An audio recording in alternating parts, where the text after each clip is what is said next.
Alright, hey everyone, this is Ash. Welcome back to The King's Speech. Apologize for no live reaction today. The system was kind of glitching on me every time I tried to set one up to stream today. So unfortunately, today's going to be a recorded video. Hopefully should have the live reaction thing sorted when the next reaction review time comes around. So hopefully it'll be fixed for next time. Apart from that, I hope everyone is doing well. I hope everyone's mental health is doing okay. I know myself personally has been kind of tough the last few weeks, especially with the deluge of news that we've been kind of getting slammed with all these last couple of weeks. I know there's been kind of a lot of tension and tension. People are frightened, so hope everyone's doing as well as they can. If you ever need to talk to someone, my DMs are always open. If I can lend an ear, for you to talk about your problems, that you find that helpful. So hope everyone's doing okay. Is there any other notes I wanted to say before we started this? Can't think of anything off the top of my head. Alright, so without further ado, let us dive into the One Piece chapter. With One Piece chapter 991, Let Us Die. And we have Gang Bej's Oh My Family, volume 35, after 26 years of pleading, his first hug as a father. And you see Pound just kind of cradling Chiffon and Lola in close as he's just bawling his eyes out. And you see Capone just kind of looking on and smiling at this happy family reunion. Really adorable. Seems like we're still getting a few more volumes of this. I wonder how many more volumes we're going to get, because I think, doesn't Oda usually do the final volume for like each of the cover stories? So I wonder what he's going to do with the rest of this. I wonder if he's going to have Lola and Chiffon talk about Big Mom and everything that happened on Whole Cake Island, kind of hint at future developments, but we'll see. Maybe he'll actually kind of hint at where Capone's going to be going from here. We'll save that for the end once we do the review stuff. So we have, that's Drake from the Toby Roppo. He's the one who's rampaging the flower capital recently. It's like, Drake, why is he attacking the numbers? And you see Drake crouching on top, Luffy sitting cross-legged on the number he took out. What was it, Juki and Goki? I can't remember. And Drake sitting on top of the other one. And you see one of the Yakuza guys going, I could have sworn he looked like a dinosaur. And Hyogoro goes, he must be one of their officers. Strange. And Paige is like, hey Drake, why would you take out one of the numbers? Jeff Drake going, ha, ha. As he flashes back to Kobe telling him, the thing about Luffy is, when he's a friend, he's so close to you. But when he's an enemy, he's completely out of reach. That's what kind of person he is. Drake's just sitting there grumpily listening to this, like, what does that mean? And he's like, Luffy has this power that pulls people in towards him. I don't know why they just don't say he's charismatic, if they're trying to hint at, some kind of like supernatural element to the power, when a lot of it just comes down to like, yeah, he's charismatic and likable, like, just say he's charismatic. And Luffy's like, it's like, I know you, and you want to defeat Kaido, huh? Drake's like, I can't tell you the reason why, but our goals are aligned. And you see Zoro running up to slash at Drake as he defends, as he goes, don't go pulling any stupid crap the last hour like this. Luffy, this guy's saying to being under Kaido's wing just like Hawkins. And Luffy's like, huh? Drake's like, I've been flushed out of that position. And Zoro's like, and you think we're your next shelter? And Frankie's like, I don't trust a guy who turns his coat that easy. Oh my god. Jinbei goes, stay away from Luffy X Drake. Even in the pirates world, there's a code of honor. God, alright. Luffy's like, sure, he can be on our side. And they're like, no, he can't. Shut up, Captain, you moron. He's like, hurry, Straw Hat, into the castle. And Drake goes, I should have figured. And Paige is like, the guy in the straw hat. Seems like he's the boss of all these pirates. And Ulti's like, it's him again. Jeff, keep those two away from Straw Hat. Jeff, move it, samurai. As Ulti goes into her hybrid form, and Paige goes into his full zone form to start smashing the samurai around. He's like, it's those two again. And you have Shitji going, the dinosaur from the flower capital, and who's the cutie? And you see, you'll never get another chance to see Kaido, Straw Hat. As Paige goes running towards him. And you see Special Attack Green Star, Skull Blast Grass. As Usopp nails Paige one in the side and sends him reeling. And Ulti's like, eek, Pei. It's like, who did that? And you see Nami just standing there all casual with the claim attack on her shoulder. As he's like, I'm Nami. My favorite kind of pest control is getting rid of lizards. I hope you're ready for this with a doom. And you see Nami turning around, smacking Usopp, going, stop hiding behind me. And you see Usopp imitating her voice, going, you know what I'll do to you? He's like, it's that woman. She did it. I'll spray you. And Usopp's like, I'll spray you with Repticide. Nami's like, that wasn't me talking, but whatever. The battle's already started. Come on. Do your worst. And he starts running away. And Usopp's like, hey, your words don't match your actions. It's like, you're one to talk. And you see, there'll be no escape for you. And vengeance for Pei. As both Ulti and Paige want to take off after Nami and Usopp. And Shitji goes, Usopp, I'm counting on you to keep Nami safe from me, because I'm a complete piece of shit. And you have him saying, let's hurry, Luffy, we gotta catch up to Kinemon. Luffy's like, yeah. And he starts running forward and he goes, hey, Sanji, cover your ears. As you see, was that a beam? And you see a slash as Apu does one of his music sound attacks. He goes, take a listen to my fighting music. And you see both Sanji and Luffy covering their ears so the sound doesn't get through. As he goes, pa, pa, pa, pa, pa. So you learn, huh? But it's a lot harder to fight in silence than you think. And he goes, Jockey, Goki, Juki. You make a pathetic sight right now. And you see Animal Kingdom Pirates Informant. Oh my god. Captain of the on-air pirates, Scratchman Apu, bounty 350 million. And he goes, the 10 of you have laid waste to countless towns together. You can't get clobbered while you're drunk at a party? That's not funny. Is he crying? Oh my god, Apu's fucking crying over the numbers having been beaten. Oh my god. Alright. And you see, hey Hacha, have you sobered up yet? And you see, Ha-cha-cha-cha-cha. As Hacha comes in and just hoists Jockey right up above his head. He goes, you gotta teach these people what happens when ancient giants really let it rip. You see the samurai going, what is that, man? Some kind of animal trainer? It's like, look, it's using its friend as a weapon. What brute strength? This looks bad. And you have Luffy going, I'll get that guy. And Shitji's like, no, Luffy, don't stop. There's no end to them. Yeah, fine. And Frankie goes, there's 10 of them? I don't have enough cola for this.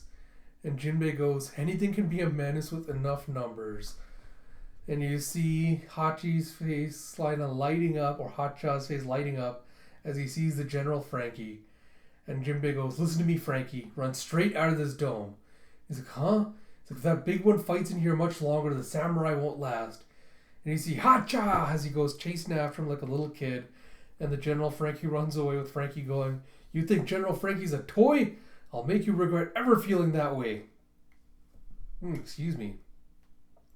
And you see Zoro and Drake still clashing as he goes, at the very least, your victory serves my purpose. How does that suit you?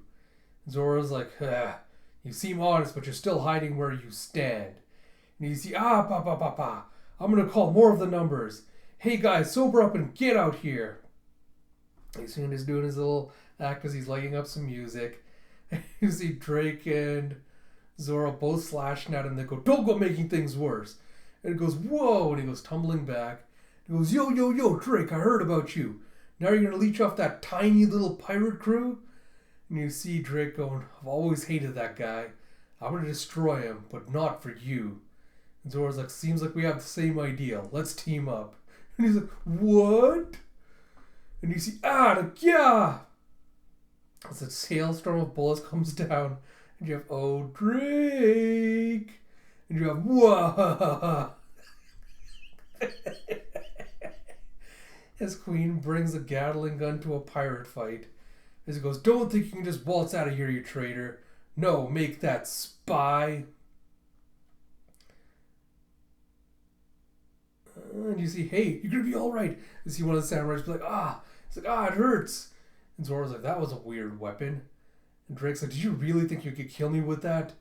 Unless these bullets. And he comes to some kind of conclusion about it. As we pick up back on the roof of Onigashima, as you see Jack getting one of his mammoth tusks sliced off as he finally collapses to the side with a thwud. And apparently Kaido comes into the rescue as he goes, that's enough! And Kinemon goes, Kaido. He goes, Jack is one of my hand-picked lead performers. I will not stand back and watch as one of my most valued men is killed. Oh my god. Alright, we'll talk about all this at the end. Oh, Lord. And Jack's like, I failed you, Master Kaido. He's like, no, this does not make you weak. They're just that strong. And we finally get Neko and Inu's Sulong forms. It's thoroughly underwhelming. Like, the fact Oda hid the silhouette for this reveal does not feel like it's worth it. It's so underwhelming. You have Jack going, So their Sulong power has caused us grievous losses. And you see the other number has been knocked out, as have all the headliners and everyone else. And you see some of the minks are also down for the count. And he goes, but you did well to keep the Sulongs in check. Have your wounds tended to, you've done enough.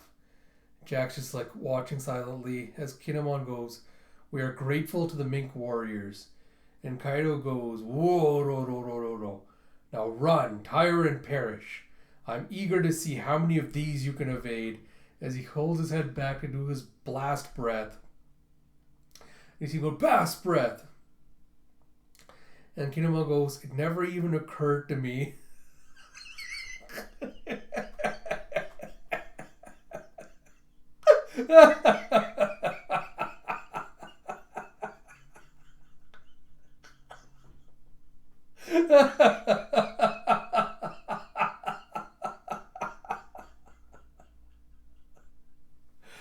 What an absolute dipshit. Oh my god. Alright. As he goes, Foxfire style, flame rend, and he just cuts the blast breath in half. And Kaido's like, ugh! As you shink, as Kaido gets these cuts along his mouth from Kinemon cutting the blast. And we see a boom as it explodes behind them across the skull. And they're like, run, don't make me laugh. We're tired of running, tired of hiding. Just let us die, as Lord Oden Samurai. Once we've taken your head, that is. Ugh.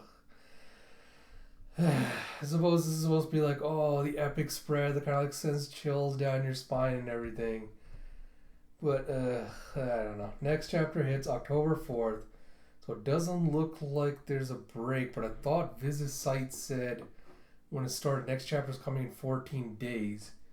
So I don't know if that's just an error on Viz's part or something else, but I guess we'll see. Because I did see the author comment, someone was floating that around earlier, where Oda was apparently saying that the new schedule with COVID is going to be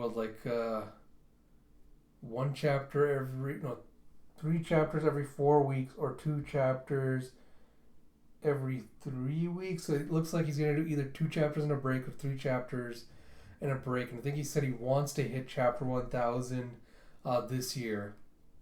So I did I had kind of speculated on that earlier this week, where I said, based on how everything works out, if Oda takes a break every 2 weeks, I think he can hit chapter 1000 right before the big 2 week break before Christmas.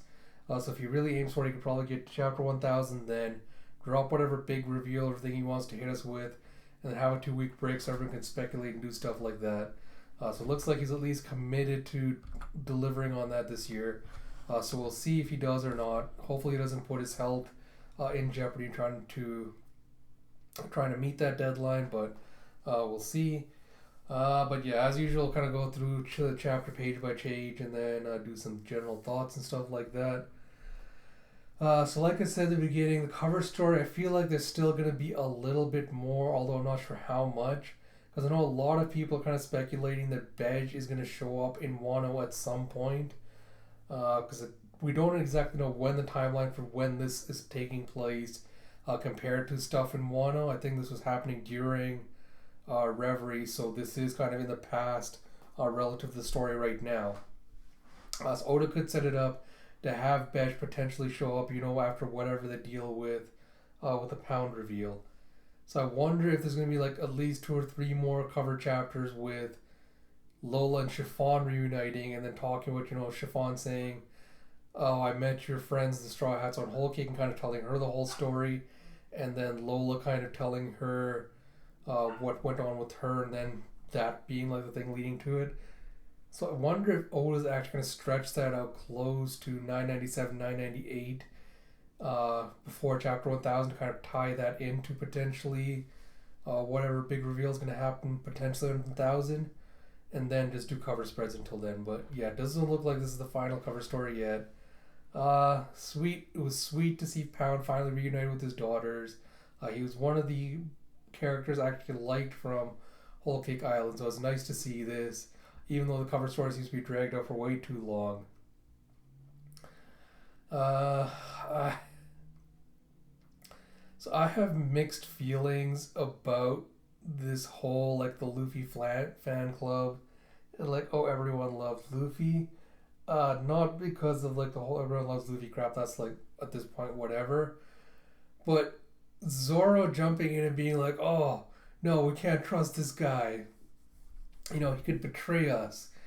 And even Frankie and Jinbei kind of chiming in to be like, "Yeah, I don't trust this guy." And Jinbei trying to play up like, "Oh yeah, Luffy, you can't trust this guy because pirates have this code of honor."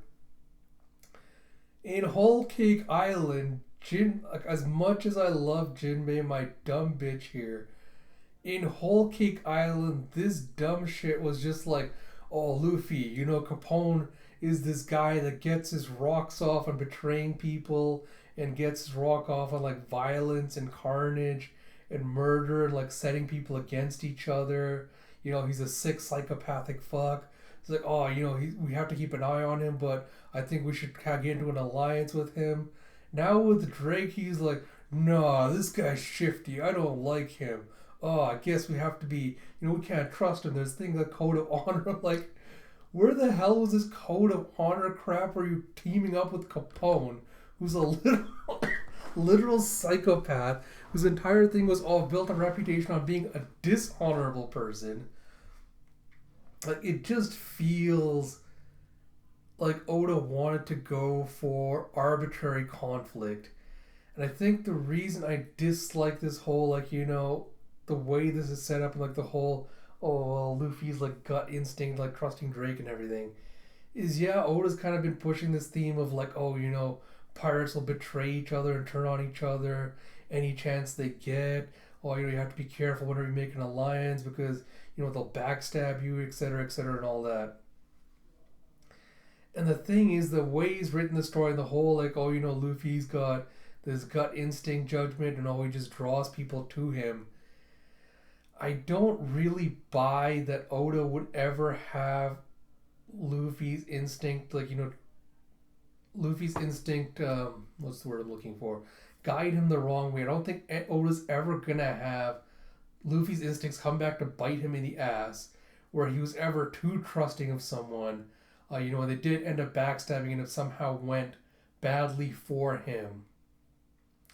I don't think Oda would ever do that. I think that's what bugs me about this, where they're trying to pretend like, they need to be seriously considering the chances that, or the percent, what chance there is that someone that they're allying with is going to betray them.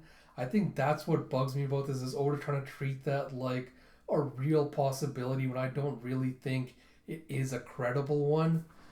And I think that's the big problem here, where it's just like, yeah, there's not a chance going to happen, so it feels very artificial for these characters to be doing this.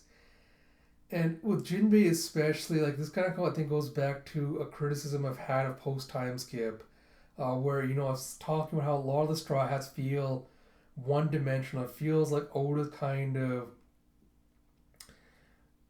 just highlighting this one characteristic that they have, right? Making that kind of their entire personality. And that's the vibe I got off with this with Jinbei, where he's like, oh yeah, he's like, who's Jinbei? He's like, oh, he's the honorable guy. He's the trustworthy one. Like, oh yeah, we'll just have him say something about honor, this and that, and all that. And like, this has never worked in the history of forever. Like, there's no such thing. Like, Jinbei should know that this is bullshit. This whole code of honor crap should be bullshit.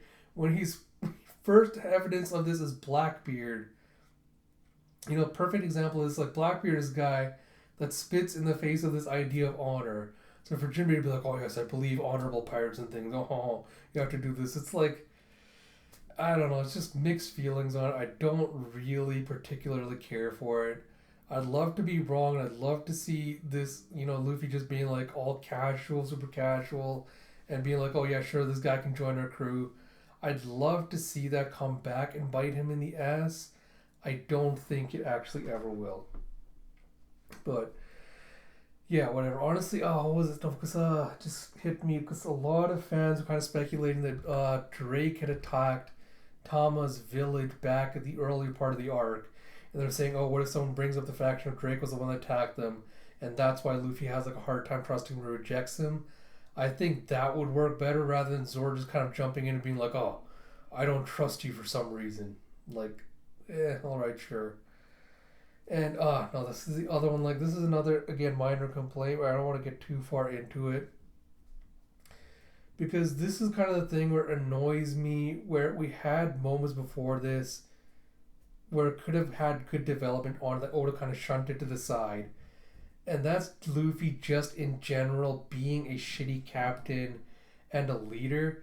And this is one of the things that bugged me about the end of Whole Cake Island, is when every single stand was like, oh, and Luffy told Jinbei, like, oh, you're going to come back to us, Jinbei, because I'm your captain now, blah, blah, blah. And everyone's like, oh my god, this is our king. Oh, he's such a great leader. Look how far he's come up to this point. I'm like, telling Jinbei to come back is in no way embodies any characteristics of leadership or even good leadership. When all of Whole Cake Island was basically Luffy making terrible decisions as a captain that continuously put himself and his crew in harm's way. And that's something like I might explore in a video eventually. Like, eventually I want to talk about more in depth, is how Luffy is actually a terrible captain. And I dislike these jokes where, back in Water 7, like, Zoro was like, because one of my favorite moments in Water 7 was where Zoro kind of put his foot down and told the crew, like, hey, we can joke around, we can goof around, have a fun time, that's all fine. But when shit hits the fan, we have to acknowledge that this guy here is our captain, and he does have the final word on these matters.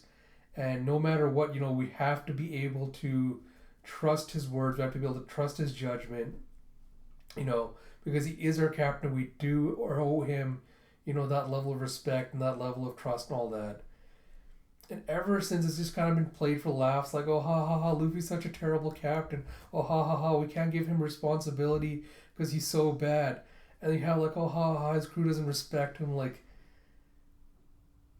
it's kind of like the vibe of, like, when you tell a joke the first time, it's like, oh, ha, yes, this joke is really, really funny. Then that person's like, oh, that joke is really, really funny. And then they just keep repeating that joke over and over and over and over again. And each time they do, you get a little bit of diminishing returns with the jokes. Where it's like, ha, ha, ha, yeah, it's funny. And then, like, up by the 15th time you hear that joke, you're like, yeah, all right, joke's funny, ha, ha, ha, ha. That's what it feels like when Oda keeps, doing this. hundreds of chapters later, over and over and over again, just reiterating it really shows you how little the cast series has progressed storytelling wise. But yeah, it's on like something I'm probably gonna develop in a later video because I don't want to get like too off track and go down that rabbit hole.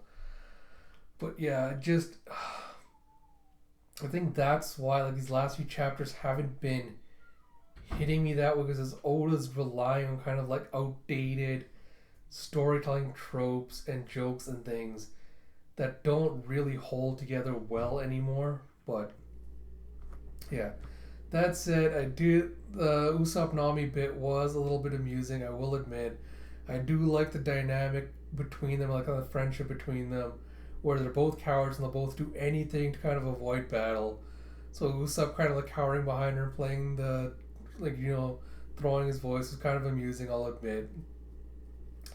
I don't know if we're actually going to end up seeing Usopp and Nami fight against Page One and Ulti. It would be nice to see them do that, to see them teaming up and doing that. I don't think we've actually seen an Usopp Nami team up. So it'd be nice to see them doing like an Usopp Chopper team up with Usopp Nami instead. So we'll see how that goes.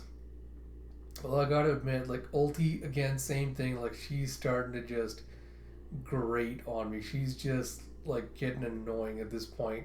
With again like the same repeated like tired gag over and over again. It's just like, all right, this character, I just want her to leave now. Yeah, Hapu's finally back. Such a ridiculous character, and I don't know if this is like an actual role within Kaido's crew or if it's just Apu that has the role of informant. Like, what kind of role is that in a crew? Oh my god! Like, just makes Apu look like a complete scrub. Where he's like, oh, he's not even a headliner. He's just an informant. That's it. That's the only level of respect this guy gets. So that's really amusing, and like him crying over the numbers and be like, oh boo hoo hoo, like you guys got taken down. It's just, I don't know what Oda's going for, because just is so ridiculous that this asshole's apparently crying about the numbers. But honestly, whatever. The numbers are also again a disappointment thus far, compared to what I think the expectations everything people had for them. So hopefully they'll actually deliver relatively soon. But yeah, I wonder if there is kind of like a ranking or something between the numbers. It seems like Hacha seems to be significantly stronger than the ones that got taken down, but who knows? It is interesting. I wonder if Hacha chasing after General Frankie is kind of indicative of the idea that the numbers may have like a childish mindset. Like maybe whatever experimentation and things they went down kind of, fried their minds, kind of reverted them to childhood mentality. So hope we'll eventually get some kind of backstory on that. I like Luffy and Drake both getting annoyed by Apu and decide to take him out because he's just an annoying little like fly that's hovering around. They just need to swat him down. So that was amusing. I still don't take Queen seriously as a threat, just because of how Oda has, portrayed him thus far as kind of, the joke. So yeah, I'm not really like too intimidated by him. I did find it amusing that he bought this huge Gatling gun to a pirate fight. He's just like, yeah, I'm gonna shoot you. So that was amusing. At first, when Drake was like, oh, unless these bullets, I thought that he was saying that they're sea stone bullets, because that would make sense, because, Wano being the land of sea stone, it would make sense if Queen was like, hey, if I'm going to take on Devil Fruit users, might as well use sea stone bullets, because that'll hurt them really bad and slow them down. First, that was my thought, is that's why Drake was reacting like that. But the fact that the samurai was like, oh, it hurts and things, and I remembered back again during the Udon prison stuff that Queen had plague bullets. So I wonder if it's either, so my three guesses, either sea stone bullets, either plague bullets, or C is going to be a combination of both. So it'll be like a sea stone plague bullet, kind of just for that extra little bit of damage.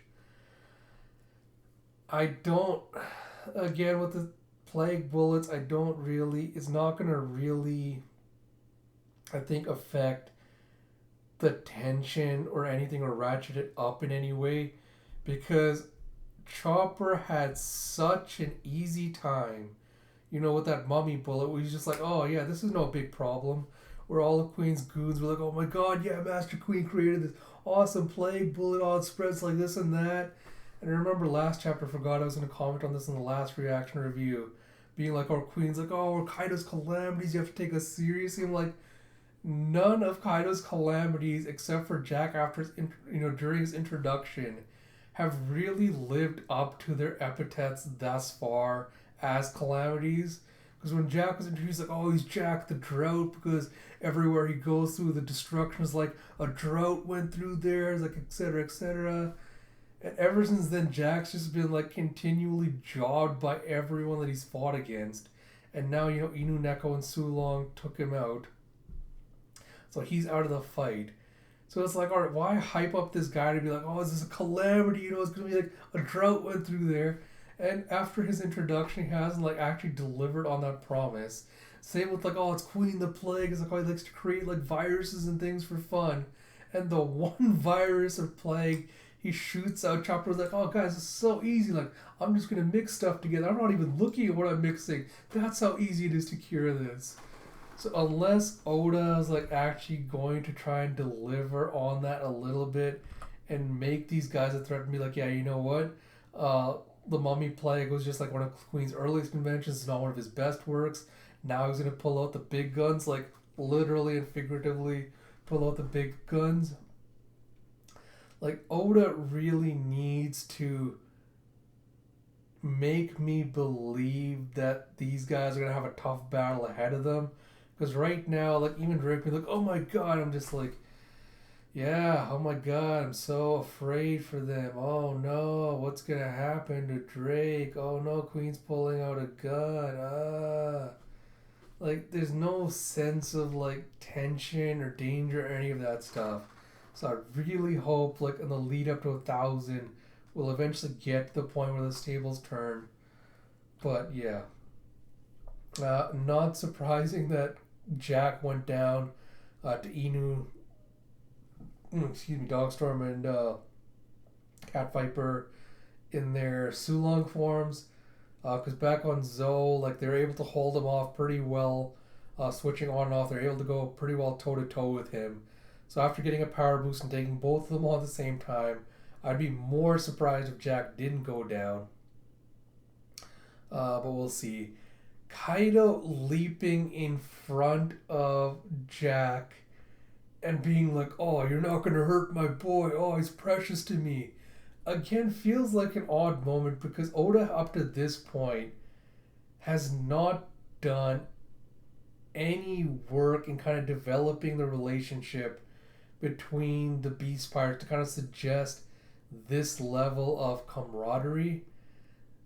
And so it feels kind of weird, especially when Kaido was telling the Tobiropo, like, oh, if any one of you can beat, one of the if you can find Yamato, let you challenge from the calamities, and if you beat them, you can take your place.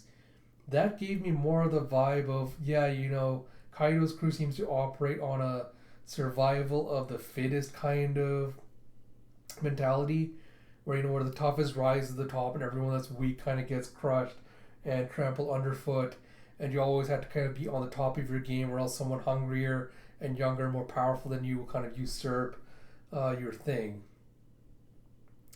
So, yeah, I don't know, like, maybe this will be one of those things, like, when we eventually get Kaido's backstory, that'll kind of put this in a new light, like this relationship with Jack. But right now, there isn't enough substance there for this to actually hold any kind of meaningful weight or even be intriguing enough for me to be invested in Kaido being like, oh, Jack's one of my tough guys, I can't do anything like that.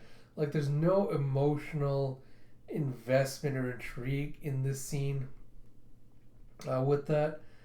But again, like we haven't got to Kaido's backstory yet. Maybe that'll change things. We'll see. Like I said, Inu, Neko, and Sulong are a huge disappointment. It was not worth waiting for the silhouette for this reveal. I this is the thing. Like we haven't seen any of the female minks apart from Carrot actually turn Sulong. So I wonder if this is again just Oda's bias, where he's like, oh, all the men have to be like, monstrous and powerful and like hairy and all that. But all the women have to be delicate and sexy. They have to be like sexy women, furries. Yeah, so I don't know if that's going to be the case, or like, oh, it's just all the women that go all the female minks when they go Sulong look like, sexy Playboy bunnies, and all the men will turn into, grotesque monsters. Or if Oda's trying to hint at the fact that there's something different about Carrot's Sulong form. Like, I don't know, hers is more like refined or more controlled or whatever. I heavily leaned more towards the bias of like, Oda just does his bias of like, oh, he's not going to make the rabbit unsexy in her Sulong form because, that's just the way he is. Honestly, I kind of wished if he's going to do that, he would just do that for all the minks, because I think I would much prefer sexy Sulong, Dogstorm, and Cat Viper. Just like with kind of like in kind of like in those interview with the vampire kind of dresses, where you have like the ruffled shirt, open, just muscular, tight pants and everything. I wish if he's gonna do that, just go sexy for all the minks, rather than doing like the weird gender thing. But whatever, Oda gonna Oda. It looks like a bunch of the Sulong minks got taken down by Jack before, so again, I don't know if it's just because there was so much time between Zoe and between Wano that by the time we got through all the stuff in between there, the emotional kind of reaction we had to the minks and to what Jack did to them kind of just wore off, which is why this moment doesn't feel as cathartic as I think it should feel. But yeah, I don't know. Like, it feels like, Jack finally going down should have had a cathartic feel to it, being like, oh, Minx finally got their revenge. And it's kind of like, yeah, I guess he went down. All right, whatever. But that's the thing.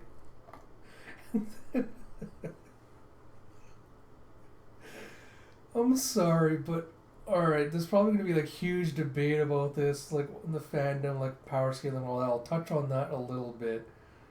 But Kinemon is such a dumbass tool, where his epithet is Foxfire Kinemon, and he's just at this point he's like, oh shit, wait bro, I can cut fire, yeah, and he just finally realizes that he can cut Kaido's fire breath. He's like, dude, I can't believe this, yeah! And he just cuts through it. It's such a ridiculous moment. I know Oda wants it to be like, oh my god, this is so epic, oh my god, Kinemon cut through it, ah, what a boss, ah! And it just comes off as just so dumb, like, oh. I'm sorry, Oda. I'm sure everyone else thought this was as epic as you wanted it to be, but I am just reeling from Kinemon fucking not even realizing or remembering what his epithet is, or this technique that he's apparently, I would assume spent hours trying to master, and he just completely forgot about it. Oh. Which brings us, I guess, to the other thing I'm guessing will have sent a lot of fans into a tizzy. And that's Kaido actually getting kind of, shanked with Kinemon's little air slashes after he cut the blast. I'm not even going to bother with I already mentioned it, like the epic spread is not as epic as I think Oda has done. I don't really want to get into it. I've already talked about in prior videos about how I don't really care about the samurai. I don't buy that any of them are actually going to die or be martyred. None of this holds any weight for me, which is a real shame. because it should be, but I just cannot bring myself to give a shit about any of them. But let's talk a little bit about power scaling and Kaido kind of getting cut and all that. And this is usually a topic I try to avoid. This is usually a topic I try to avoid talking about because a lot of the time the fans that do discuss it, there's usually a lot of elements of kind of misogyny and sexism inherent in those discussions, where a lot of it kind of comes down to masculine coded kind of behaviors, attitudes, and things are kind of prioritized and uplifted, while feminine traits, behaviors, etc., are more so looked down upon and dismissed. And so that's usually why I avoid those kinds of discussions, because of those kinds of elements. But with that said, I do believe, especially in a battle shonen like this, where fights are important, I do believe power scaling needs to be handled carefully as an element of storytelling, to make the victories and the struggles of the characters believable. And I think the problem with post time skip, and especially the Wano arc, itself, is that I don't think Oda has been doing as good a job with power scaling as he used to do. And I think part of that is just because after he introduced Haki, he's kind of simplified things a little bit too much, and he makes up the rules as he goes along. And I think the other part of that is how he tries to set reader expectations and then fails to deliver on them, or he realizes that he can't deliver on them because he set them up to be too high. And I think Kaido is kind of the perfect example of that, because when Kaido was introduced, it's like, all right, the entire mythos around this guy is that he cannot be killed, and he's made suicide his hobby up to this point, because no matter how hard he searches for death, he's unable to find it because no one is able to give him that sweet release that he's looking for, to the point where he's hurling himself off Sky Island's 30,000 feet in the air just to smash into the ground, just to see if anything will hurt him. And he set up the whole thing like, oh, he's been captured by the enemies and by Marines and been locked away in prisons. He's been tortured thousands of times. Every time they tried to hang him, the ropes broke. Every time someone tried to stab him with a sword, swords broke and all that. And Oda even said in interviews like, oh, Kaido, I don't know how Luffy's going to beat Kaido, because this guy is so monstrously powerful, and I have to make it believable. And so the problem has become that, Oda's kind of set up Kaido's being like, oh, this mythological figure is being like, oh, one-on-one fight, always been on Kaido, because this guy's invincible, it takes a lot to hurt him, because in his dragon form, etc., etc. And ever since then, it seems like everyone's been, and the only time that seemed like he's living up to his legend was when Luffy just wailed on him with his Gear 4 moves and hit him as hard as he could, and Kaido didn't seem phased, and he just kind of effortlessly took Luffy out. And then after that, you had Oden, who's kind of the exception to that, where it's like, alright, Oden was already a monstrously powerful character from birth, and he had all these monster strength, he had these exceptional swords. That's why he was able to actually scar Kaido the way he was. So a lot of that's like, all right, yeah, I get that Oda's like, yeah, I have to make it believable that Kaido would be, there is a way to take him down. It'll just take a lot of effort to do so. And I think the reason why seeing someone like Kinemon and the Scabbards being able to harm him kind of sparks so much debate about the way Oda's power scaling and the way he set up the mythos and everything. So I know a lot of people are saying yeah, Kaido might be, really tough to take down, but that doesn't mean he's invulnerable. Like, there is ways to damage him.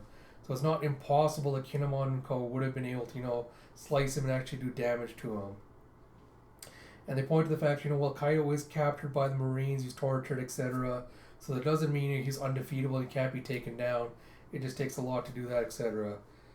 But I think the problem is, like, we don't really know what the scabbards are capable of because there's no frame of reference or way to benchmark their skills against, established characters to kind of determine the plausibility of how, whether or not they're able to hurt Kaido and how much damage they're actually able to do to him. And I think that's the big problem here. Because Kinemon, when he's first introduced, was like hacked to pieces by Law, which is like, alright, yeah, Law's devil fruit powers kind of gave him an advantage. Maybe Kinemon was caught off by surprise. Like, there's ways you can kind of rationalize that. But ever since then, Kinemon didn't really show off like any exceptional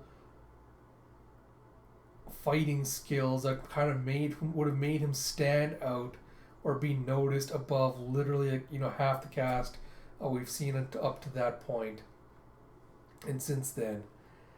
And I don't even take issue with him having, cut through the blast fires, like, because he did cut through the massive smile explosion on Punk Hazard, so that's fine.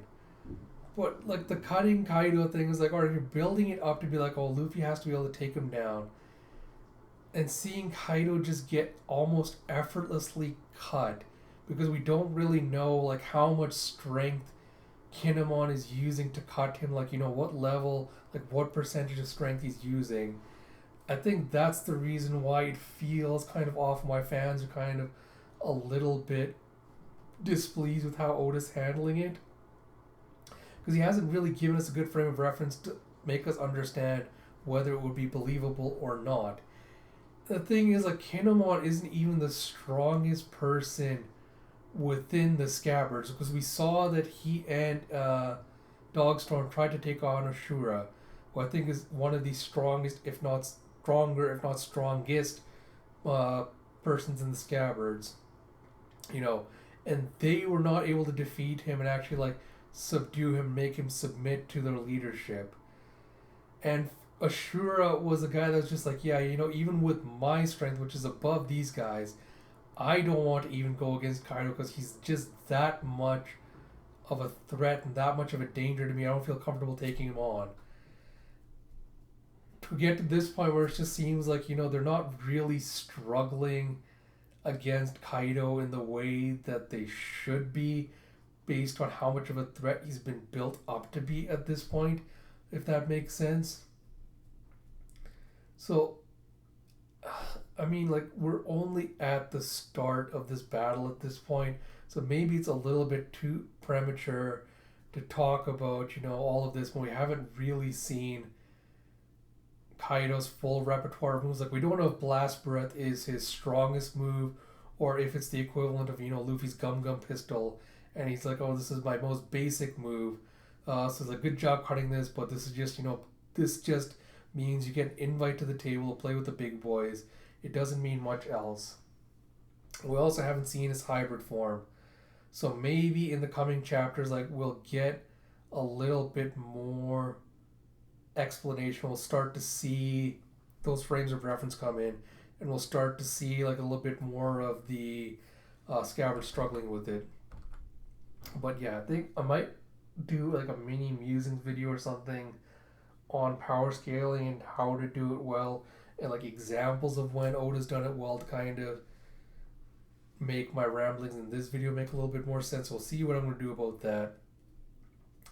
With that said, I really hope in the count up to 1,000, like, we do get a ramp up in this, and there is a moment where I personally get more emotionally invested in this, because I don't think we're even close to being done with Wano. I know a lot of people are kind of speculating that chapter 1000 is going to be like the end of Act 3 and we'll get to Act 4 and all that stuff. I don't buy that yet. I'm not comfortable yet, though, kind of speculating on when Act 3 will end, or if we are going to get, the 5 acts, because I know there's a lot of debate about whether we're going to get just the 3 acts or we're actually going to get 5 acts or not. Hopefully, a couple of chapters more might kind of point us in one direction over the other. But yeah, honestly, I really hope we get to something interesting because the fights and stuff are just kind of empty substance at this point. Like, yeah, it's some of it's spectacular, some of it's amusing, but there's no real investment or like enjoyment for me the last little while. So we'll see. Yeah, apart from that, not much else to say. I hope this kind of clarifies whether or not the chapter is really going to be out next week, or there's going to be another break. I don't think there's going to be a break. I think the chapter is coming out. I think it's just a glitch on Viz's website, but we'll see. Apart from that, like I said, I hope everyone is doing well. I'm not going to make any promises about read-throughs or stuff coming back. I'll do my best this week. If I have any energy at any point, I'll try to get some videos done. But yeah, until next time, this is Ash. Talk to you all later.